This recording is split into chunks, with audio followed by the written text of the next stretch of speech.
जिंदगी एक ऐसी परीक्षा है जिसमें हर इंसान को अपने अपने स्तर पे संघर्ष करना पड़ता है। कोई हालात से लड़ता है तो कोई अपनों की उम्मीदों से। लेकिन सच्चाई यही है कि जो व्यक्ति इन मुश्किलों से डर कर रुक जाता है वो वहीं हार जाता है। सफलता उन्हीं को मिलती है जो टूटने के बाद भी खुद को समेट कर आगे बढ़ते हैं। हर असफलता तुम्हें ये सिखाने आती है कि तुम में अभी और बेहतर बनने की क्षमता है। जब रास्ते अंधेरे लगे तब अपने हौसले का दिया जलाओ, क्योंकि हालात चाहे जितने भी कठिन हो, मेहनत कभी धोखा नहीं देती।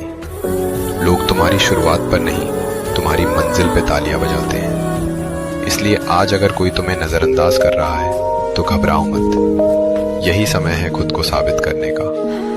खुद पर भरोसा रखो, अपने सपनों को जिंदा रखो और हर दिन एक छोटा कदम आगे बढ़ाओ।